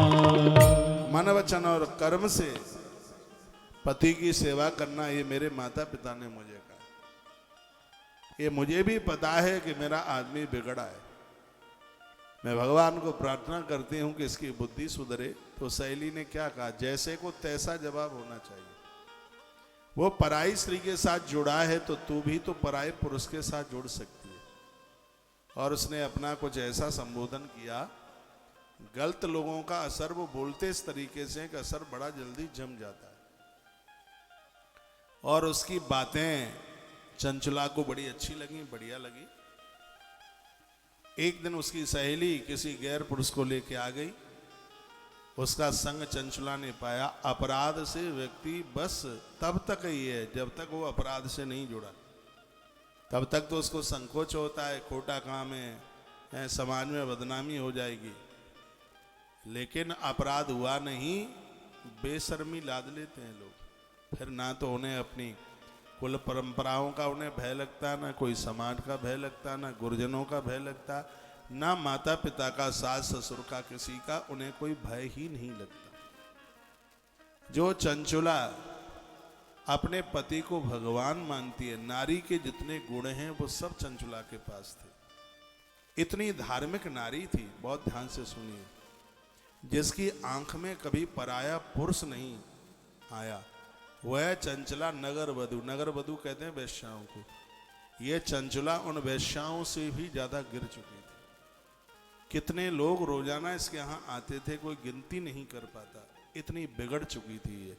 और ये सब हो गया एक गलत स्त्री का संग पाकर। इसलिए मैं बहुत आग्रह पूर्वक निवेदन करूंगा, चाहे आपका बेटा बेटी कोई भी है, गलत लोगों के संग से अपनों को बचाइए। दुष्ट संग प्रसंगे ना, गलत लोगों का संग पाकर के जीवन कब खत्म हो जाएगा पता नहीं। आपके बच्चे बाहर पढ़ने को जाते हैं, बच्चे पढ़ाई कितनी कर रहे हैं, इससे भी पहले ज्यादा ध्यान रखिए कि बच्चों की सोबत कैसे लोगों के साथ। आपकी बेटी की सहेली कैसी है, आपके बेटों के मित्र कैसे हैं, आपका पति का मित्र, आपके भाई का मित्र, ये इसका बड़ा असर पड़ता है। मित्र उसे कहते हैं जो आपको सब कुछ दे देता है, आपको कभी लूटता नहीं है। उन्हें मित्र मत बनाना जो हमारे चरित्र को लूट ले, जो हमारे धन को लूट ले। मित्र बनाना है तो मेरी बेटियां बहुत यहाँ बैठी हैं, माँ को मित्र बनाइए। इससे बड़ी कोई मित्र नहीं हो सकती। पापा को मित्र बनाइए, भाई को मित्र बनाइए, गुरुजनों को मित्र बनाइए। ये वो लोग हैं जो तुम्हें सब कुछ देंगे, तुमसे लेंगे नहीं। मम्मी पापा के पास बैठने से, गुरुजनों के पास बैठने से, भाई के पास बैठने से चरित्र मजबूत होता है। ये ऐसा हमने स्मृति में पढ़ा है। इस धरती की जितनी भी बहनें हैं, ये धरती के जितने भी भाई लोग हैं, अपनी बहन के पास बैठे, माँ के पास बैठे, बाबूजी के पास बैठे। ये नहीं है मोबाइल लिए दिन में से 6 घंटा तो कमरे में ही पड़े रहते हैं। मोबाइल को यार दोस्त बना लिया है, उसके बिना नहीं लोग रह पा रहे। पापा से मम्मी से बात भले ही ना हो पावे, लेकिन ये दोस्त जरूर रहना चाहिए है। मोबाइल इसके बिना नहीं रह पा रहे हैं बिल्कुल। कभी माँ बाबूजी के पास बैठिए, मम्मी के पास बैठिए, उनसे सीखिए, दादी के पास बैठिए, दादाजी के पास बैठिए, भाई के पास बैठिए, बहन के पास बैठिए। क्या सुंदर बात हमारी स्मृतियों में लिखी है। इन पूज्य लोगों के पास बैठने से चरित्र मजबूत होता है, चरित्र को ताकत मिलती है। और धरती पर चित्र की पूजा नहीं, चरित्र की ही पूजा है। जो चरित्रवान लोग होते हैं ना, जो चरित्रवान लोग होते हैं, उन्हें भगवान से मिलने के लिए नहीं जाना पड़ता, स्वयं भगवान चरित्रवानों से मिलने के लिए आते हैं। प्रमाण है, सबरी माता कहाँ गई थी राम से मिलने के लिए? ढूंढते ढूंढते प्रभु राम ही सबरी माँ की कुटिया पर पहुंच गए। सबरी के पास चरित्र है, हनुमान के पास चरित्र है। हनुमान कहाँ अवध में जाते हैं, राम जी हनुमान को ढूंढ ढूंढ करके किष्किंधा तक पहुंच जाते हैं। चरित्रवान लोगों को दुनिया ढूंढ ढूंढ करके, वो बियावान जंगल में पहुंच जाएं तो भी दुनिया ढूंढते ढूंढते उनके पास पहुंचती है। चरित्रवानों को कहीं जाने की जरूरत नहीं होती, प्रकृति उनके कंठ में सम्मान की माला डालने के लिए आती है। चरित्र कोई चीज है। इसके लिए अच्छे मित्र, गुरुजन, माँ बाबूजी, भाई बहन, इनके पास में बैठिए। इनके संग, इनके पास बैठने से चरित्र मजबूत होता। एक डंभर स्त्री, बिगड़ी हुई स्त्री जो चंचुला को बर्बाद करके चली। चंचुला इतनी धार्मिक थी, इसने पराये पुरुषों के साथ उसे जोड़ दिया। चंचुला उस क्षेत्र की 1 नंबर की कुकर्मी स्त्री बन गई। उस नारी की बात कर रहा हूं जो भगवान का पूजन किए बिना तो जल भी नहीं पीती थी। 5 यज्ञ रोज करती थी वह, लेकिन एक थोड़ी सी मुलाकात गलत स्त्री से हुई। ऐसी एक कथा अजामिल की है उसमें भागवत जी में। अजामिल भी माता पिता का परम भगत था, रोज यज्ञ करता था। एक दिन हवन की लकड़ियां लेने के लिए वन में गया, उसने किसी दूषित स्त्री से उसका स्पर्श हो गया। इसलिए स्पर्श दोष भी एक बहुत बड़ा दोष है। जिस समय आप अनुष्ठान करते हैं किसी से पाम न दबाओ, ये स्पर्श दोष भी एक बहुत बड़ा दोष है। छूते ही उसका वाइब्रेशन आता है शरीर में। बिगड़े लोगों को छू लोगे तो शरीर में उसकी दुर्गंध का, उसके व्यभिचार का वाइब्रेशन होने लगेगा। इसलिए गलत लोगों को तो टच भी मत होने दीजिए अपने आप से। ये तो आपको स्पर्श भी नहीं कर पाए और पता होता है कि ये लोग ऐसे हैं, उनको मत छूने दीजिए, अपने आप से टच मत होने दीजिए उसे। ध्यान रखें, हम एक अच्छा जीवन जी करके धरती छोड़ करके जाए तो ज्यादा बढ़िया। हमारे मध्य में श्री प्रवीण जी खारीवाल, आप प्रदेश अध्यक्ष स्टेट प्रेस क्लब इंदौर से कुछ भाई बहन लोग हमारे मध्य में आए हैं। सोनाली यादव आप कोषाध्यक्ष हैं स्टेट प्रेस क्लब के। राकेश द्विवेदी जी आप कार्यकारिणी सदस्य हैं। और ज्योतिषाचार्य डॉक्टर अशोक शास्त्री सचिव प्रेस क्लब और समाज सेवी। चेतन भाई सोनी आप प्रेस के फोटोग्राफर। हमारे मध्य में आप सभी जनों का आना हुआ है। मेरी पवित्र व्यासपीठ से आपका बड़ा आदर है, बड़ा मान है। हमारे धर्म को आगे पहुंचाने में पत्रकार संवाददाताओं का, पत्रों का, मीडिया का, अखबारों का एक बहुत बड़ा योगदान आज से नहीं, बहुत प्राचीन काल से रहा है।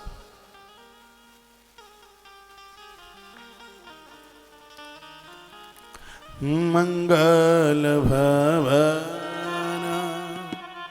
अमंगल हारी मंगल भवन अमंगल हारी उमा सहित जपत पुरारी मंगल भवन अमंगल हारी उमा सहित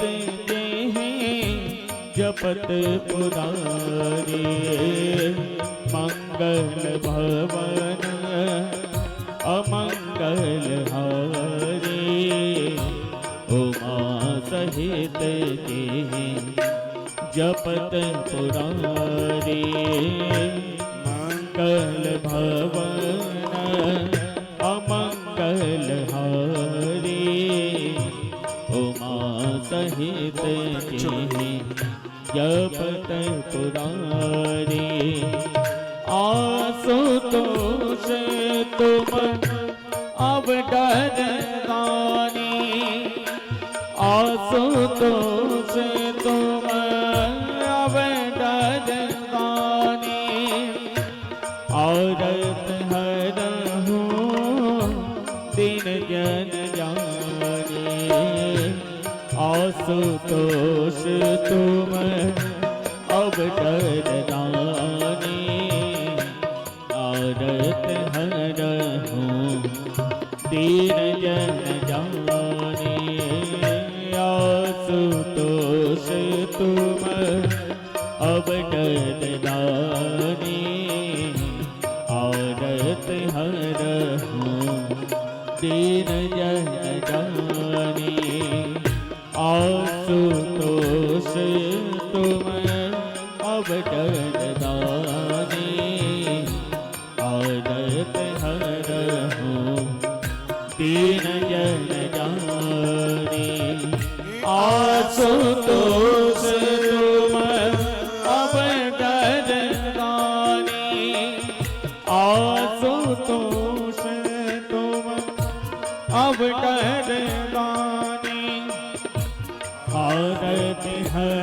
हूँ दीन जन जानी।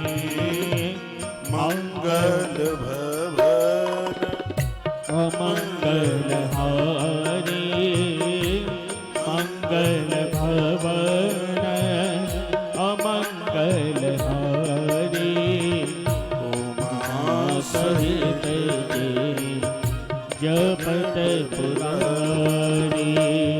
उमा सहित जपत पुरारी। बोलिए शंकर भगवान की जय हो श्री हनुमंत बलवंत महाराज जय हो।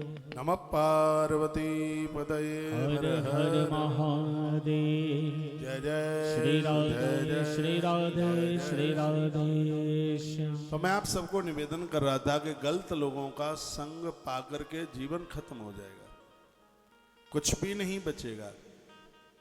इसलिए गोस्वामी तुलसीदास जी कितना बढ़िया बोले, बर भल वास नरक कर ताता, दुष्ट संग जन देई विदाता। हे भगवान नरक दे देना, लेकिन गलत लोगों का संग मत देना, क्योंकि गलत लोगों का संग पाकर ये लोग परलोक सब बिगड़ जाते हैं। तो गलत लोगों को अपने पास मत भटकने दीजिए, चाहे वो नौकर चाकर हो, मित्र बांधव हो, कोई भी हो, इनसे सदैव बचने की कोशिश कीजिए। दुष्टा दुर्विषयात्मानो निर्दवा जीव वृत्तया। दुष्टता की भी एक हद होती है। बिंदुक ऐसा था, गलत स्त्री का संग पाकर और उसकी पत्नी चंचला भी कुछ ऐसी ही बन गई। वो स्त्री तो वो अपना काम करके चली गई।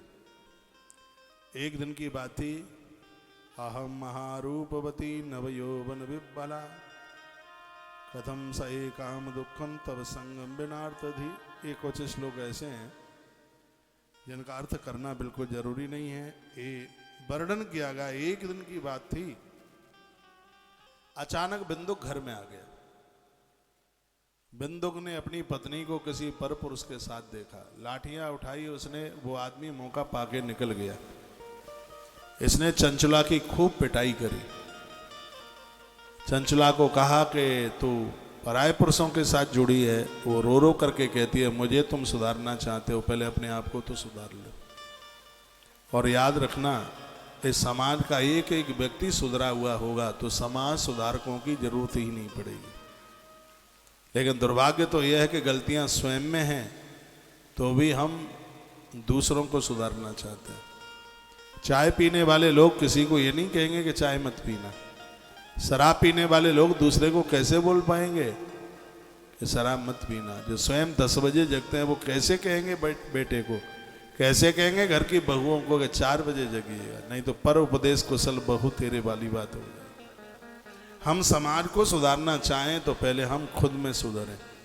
चंचला रो पड़ी और कहने लगी कि मैंने अपने कुछ वर्ष कैसे निकाले कि मैं जानती हूँ। मेरे माता पिता कितने भले लोग, मैंने कभी उनको बताया नहीं कि तुम्हारा दामाद इतना बिगड़ा हुआ है। फिर मैं क्या करती? मुझे तुम डांट रहे हो, मुझे तुम मार रहे हो, तुमने कभी अपने ऊपर सोचा? बिंदुक को इन सब बातों का कोई उसको फर्क नहीं पड़ा। बिंदुक ने कहा कोई बात नहीं है, तो जिन पुरुषों के साथ जुड़ी है उनसे पैसा लिया कर। इसने चंचला से धन लेकर के कुकर्म करने का एक बहुत बड़ा व्यवसाय जैसा कर लिया। पैसा मिलता था उससे ये गलत काम करता था। बिंदुक इतना बिगड़ा हुआ था, भरी युवा अवस्था में उसकी मृत्यु हो गई बिंदुक की। अब बिंदुक की मृत्यु होने के बाद में तो चंचला और स्वतंत्र हो गई। चंचला ने बहुत अपराध किए, बहुत अन्याय किया। एक समय की बात थी, मृते भरतर तस्मन वही दुराचारित बिंदुगो उवास सुग्रहे पुत्रैश्वर कालम विमूढ़धि। लंबे समय तक यह अन्याय और अपराध करती रही। एक दिन की बात थी, हुआ क्या, कुछ लोग गोकर्ण तीर्थ में, उस दिन पर्व पड़ा था, सोमवती अमावस पड़ी थी। जैसे आज सोमवती अमावस्या है, सोमवती अमावस्या के दिन पति और पत्नी दोनों मिलकर पीपल की परिक्रमा 108 लगाए, जीवन के सगरे कष्ट मिट जाएंगे। सोमवती अमावस्या के दिन तुलसी मैया की 108 परिक्रमा लगाने से 1.25 मन स्वर्ण दान करने का फल तत्काल प्राप्त हो जाता है। जिन पति पत्नी में बनती नहीं है, कलह होता है, झगड़ा होता है, सोमवती अमावस्या को तुलसी माँ की परिक्रमा करने से लड़ाई झगड़े बंद हो जाते हैं। आज सोमवती अमावस्या बड़ी प्रभावशाली है। 11:04 से तो आज शिव योग शुरू हो गया। शिव योग 11:04 से आरंभ हुआ है। मैं आप सबको कहूँगा महादेव के मंदिर में दर्शन करना, 1 लोटा पानी चढ़ाना, हो जाए तो पूरा अभिषेक कर लेना। आज शिव योग है और शिव योग का मतलब है धरती के मालिक भगवान महादेव है। शिव योग में भगवान शंकर की पूजा करने से मृत्यु लोक में व्यक्ति की अकाल मृत्यु नहीं होती। इतना बड़ा प्रभाव शिव योग का होता है। शिव योग में भगवान महादेव का पूजन करने से सावन के सोमवार में भगवान महादेव का जो पूजन किया जाता है उससे जितना फल प्राप्त होता है, किसी भी महीने में शिव योग में भगवान शिव का पूजन करने से उतने फल की प्राप्ति हो जाती है। इसलिए आज तुलसी वन आश्रम में एक बड़े पैमाने पर बड़े आनंद के साथ अभिषेक भी हो रहे हैं। अभी शाम को पितृ यज्ञ भी होगा और भंडारा होगा। शाम को अमावस्या का भंडारा, दीपदान होगा। ये सोमवती अमावस्या को सब बातें बस कहने के लिए नहीं है, ये सब हम खुद में इनको कर रहे हैं। ये छोटी छोटी चीज़ें हमें हमारे पुण्यों को आगे बढ़ाती है, हमें जीवन जीने में बड़ी सुविधा मिलती है। आप भी अपने अपने घरों में भगवान महादेव का 1 लोटा जल, आसपास मंदिर है वहाँ उसमें बेलपत्र डालिएगा, 1 लोटा जल चढ़ाइए शिव के ऊपर और अपनी सोमवती अमावस्या को धन धन कीजिए। पीपल के पेड़ का दर्शन कर लें। अब यहाँ तो पीपल है नहीं, टीवी में ही दर्शन कर लें। पीपल का वृक्ष, पीपल के पत्तों का दर्शन कर लें। नहीं तो नियम तो यह है कि पीपल की परिक्रमा पति पत्नी दोनों मिलकर के करें। ये पीपल का पेड़, इसका आप कर लें दर्शन। ये सब पूजा आज तुलसी वन आश्रम में, ये सब गौशाला में आज का कार्यक्रम हो रहा है। बहुत आनंद हो रहा है। आनंद क्या, आनंद तो उमड़ रहा है, बहुत आनंद हो रहा है। आप वृंदावन आते हैं आप कभी? अब के बार आप वृंदावन आए तो वृंदावन की परिक्रमा मार्ग में तुलसी वन आश्रम है, वहाँ जरूर पधारिएगा। वहाँ रहने का, भोजन करने का कोई पैसा नहीं लगता। आराम से बांके बिहारी महाराज का दर्शन कीजिए। आप खुला हुआ भंडारा चलता है। सुबह 10 बजे रसोई चालू होती है और रात को 11-12 बजे तक चलती ही रहती है। कोई पैसा पैसा लगता नहीं है। आनंद ही आनंद है। भगवान बांके बिहारी जी का स्थान है ये। उन्हीं की कृपा से यहाँ लोग आते हैं, भर पेट भोजन करते हैं। बहुत आनंद हो रहा है। ये पूरी तस्वीरें आप देख रहे हैं। अमावस्या को ये भंडारा होता है, तो हर अमावस्या को, द्वादशी को भंडारा होता है और हर पूर्णिमा को भंडारा होता है। तो वैसे तो भंडारा रोज ही चलता रहता है। सोमवती अमावस्या को भी शाम को 7 बजे भंडारे का, एक तो भंडारा हो गया सुबह 11 बजे से, लेकिन आज विशेष रूप से सोमवती अमावस्या का जो भंडारा है शाम 7 बजे आरंभ हो रहा है। सोमवती अमावस्या को बहुत आनंद की अनुभूति हो रही है। एक बार जयकारा लगाइए, बोलो भक्त वत्सल भगवान की जय हो, श्री हनुमंत बलवंत महाराज की जय हो, आज के आनंद की जय हो। जय जय श्री राधे श्री राधे श्याम। वर्णन किया कि कदा दैव योगेन संप्राप्ते पुण्य परवेड़ी। एक समय की बात थी, सोमवती अमावस्या पड़ी थी। सनारी बंधु भी सार्धम गोकर्णम क्षेत्रमाययु। उत्तर प्रदेश में गोकर्ण क्षेत्र है, शाहजहांपुर के पास में है। बरेली की रास्ते में जाते हैं तो ये तीर्थ है बहुत बड़ा। से महापुराण में इस गोकर्ण क्षेत्र का नाम वर्णित किया गया है। सब लोग वहाँ गए थे और देखो, मैंने बोला कि पूर्व का जो किया गया सत्कर्म है वो काम में आ जाता है। पूर्व का इसका पुण्य ऐसा उदित हुआ, अनगिनत अपराध करने वाली चंचुला के मन में न जाने कैसे आया और वह सोचने लगी कि लोग पर्वत क्षेत्र में जा रहे हैं, मुझे भी इनके साथ चलना चाहिए। तो वो भी उनके साथ चल पड़ी। और तो कोई था नहीं, बच्चे जवान हो गए थे उसके, और ये उनके साथ चल पड़ी। गोकर्ण क्षेत्र में पहुंची। वहां पर भगवान का बड़ा सुंदर सा शिवालय था और इस शिवालय में इति पौराण के नोक्ता श्रुता वैराग्य वर्धनी, वैराग्य को बढ़ाने वाली से पुराण की कथा चल रही थी इस मंदिर में। लोग तो अपने अपने कामों में लग गए, देव योग से ये उस कथा में बैठ गई। इसलिए तो कथा में बैठना जरूरी है, न जाने कब भगवान कृपा कर दे और कथा का कौन सा शब्द हमारा जीवन बदल दे। इतना पाप करने वाली वो चंचुला वो कथा में बैठ गई। और योग से उस दिन कथा ये चल रही थी कि जो स्त्रियां पर पुरुषों के साथ संबंध जोड़ती हुई मरकर जब ऊपर जाती हैं तो उस समय यमराज के दूत उनको कितना कष्ट देते हैं। और वो उसने सुना, छल छल आंख में से आंसू निकलने लगे। और भगवान की कथा में रोना आ जाए, आंख में से आंसू निकले तो समझ लो कि पाप बाहर निकल रहा है, अंदर से बाहर आ रहा है। मम गुण गावत पुलक शरीरा, गद गद गिरा नैन वह नीरा। स्वयं भगवान कहते हैं मां सबरी के संग, मम गुण गावत पुलक शरीरा, मेरी कथा सुनते सुनते शरीर पुलकित होने लगे, मेरी कथा सुनते सुनते नाचने का मन करे, मेरी कथा सुनते सुनते आंख में से अश्रुपात हो, तो समझ लो कि उस भक्त के हृदय में मैं आकर के बैठ गया हूं। तो पहले इसने जो पूजा पाठ किया उसका यह परिणाम था कि इससे महापुराण की कथा में बैठ गया। जब पंडित जी महाराज कथा कह रहे थे कि ये पाप करने पर यह होता है, तो वो तो पाप करे बैठी थी सब। आंख में से आंसुओं की धारे लगी हुई थी, रुदन कर रही थी, हे परमात्मा, हे भगवान, मेरा क्या हुआ? मैंने बहुत गलत काम किए, मैंने बड़े बड़े अपराध किए। वो मन में ऐसा ही सोचती सोचती सुबह से लेके संध्या तक, पहले कथाएं सूर्य उदय से लेके सूर्य अस्त तक चलती थी। जब लोग घी पीते थे, दूध पीते थे, अब तो ना सुनाने वाला भी सुना सकता इतना, ना सुनने वाला भी बैठ सकता इतना। लास्ट में आते हैं आधा पौन घंटे के लिए आरती लेके आ जाएंगे। अभी 12 बजे से जाकर कौन घुटनों में दर्द करेगा?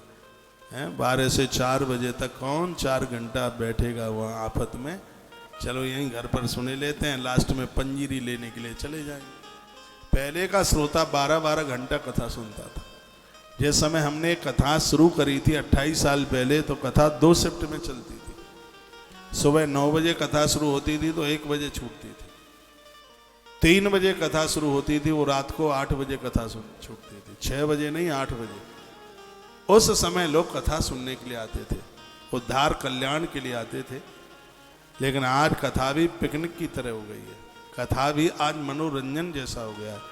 कथा का तो नियम होता है, कथा में नहा धो के जाया जाता है, रास्ते में टॉयलेट बाथरूम नहीं जाया जाता। गुटखा बीड़ी सिगरेट तम्बाकू खा पी करके लोग कथा नहीं सुनते। स्वच्छ वस्त्र पहन करके और भगवत नाम उच्चारण करते हुए कथा में लोग बड़ी भावना के साथ खाली हाथ से नहीं जाते थे, पंजीरी लेके जाते। आजकल तो बिस्किट लेके जाते हैं, नमकीन लेके जाते हैं, सब नए युग के हो गए। नहीं तो पहले पंजीरी बनाकर दही में थोड़ा मीठा डाल करके और कथा सुनने को जाते, तो बगल के गांवों में हल्ला हो जाता था कि कथा हो रही है। कथा सुनने को जाते तो 4 धाम की यात्रा करने से ज़्यादा आनंद आता था। लेकिन आज कथा अपना संग छोड़ती हुई जा रही है, क्योंकि लोगों ने अपने आप के ऊपर काबू करना यह अपना धर्म समझा नहीं है। पहले की बातें कुछ अलग थीं। सच तो यह है, जो आनंद आज से 10 साल पहले कथा कहने में आता था, वो आनंद आज आता नहीं है। कथाएं व्यापार, बिजनेस, टाइम पास करने का फॉर्मूला बन गई हैं। कथा को लोग कथा के हिसाब से नहीं, कथा को लोग मनोरंजन के हिसाब से सुन रहे हैं।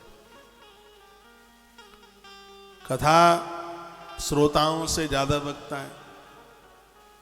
वक्ता इस कथा के नियमों का पालन करे तो कथा में आनंद है। एक जगह मैं कहीं जागरण में चला गया, सत्य है, व्यासपीठ से बोल रहा हूँ मैं, सत्य में उसे जागरण में गया, आधे से ज्यादा श्रोता शराब पी करके बैठे थे उसे, और माँ भगवती का जागरण था। जो जागरण करा रहे हैं उनके बच्चे शराब पिए बैठे हैं। क्या हुआ इन सब चीजों? प्रकृति के यहाँ देर है, अंधेर नहीं है। धर्म सदकर्म का सार घटता हुआ जा रहा है। पहले के समय में ऐसा नहीं होता था। लोग पांडालों में जूतियां चप्पल पहन के नहीं घुसते थे। यदि अंदर घुसते भी थे, पहले लोग जूते चप्पल ज्यादा चुराते थे तो लोग अपने नीचे रख करके बैठ जाते थे, लेकिन जूते चप्पल पहन करके नहीं बैठते थे। हाँ, इतनी होशियारी थी, एक जूता उधर उतारते तो एक पान डाल के उधर का, अब मिला ले जोड़ी कहां से मिलाएगा। दादी की एक चप्पल इधर होती थी, एक उधर होती थी, मिला ले, अब चप्पल कहां से मिलेगी आपस में। पहले पैसा तो कम होता था, लेकिन लोगों के पास धर्म की कमी नहीं होती थी। कार्तिक नहाते थे तो कुएं पर पूरा गांव इकट्ठा होके आ जाता था, ऐसा आनंद होता। कोई घर का मुहूर्त लगाता, पूरा गांव इकट्ठा हो जाता था। अब तो सगा खास भाई नहीं आता, देवरानी जेठानी नहीं आती, लोग बस पैसे के हाय भाई में बस अपने जीवन को ऐसा बर्बाद कर रहे हैं। रोना आता है ये सब देख करके। अब हम लोगों ने तो प्राचीन सभ्यता और परंपराओं को पढ़ा है, बस कथा करते हैं, लेकिन कथा का वो आनंद रहा नहीं है जो आनंद कभी होता था। मैं तो कोशिश यही करता हूँ, मैं तो उसी आनंद के साथ में कथा गाने की पूरी कोशिश करता हूँ, लेकिन वो चीज़ रही नहीं है बिल्कुल जो कभी होती थी। बहुत आनंद होता था। एक मैसेज में लिखा है, महाराज जी चप्पल वाला आइडिया बहुत अच्छा। ये तो हमने देखा है पंडालों में, कि आपको भी तो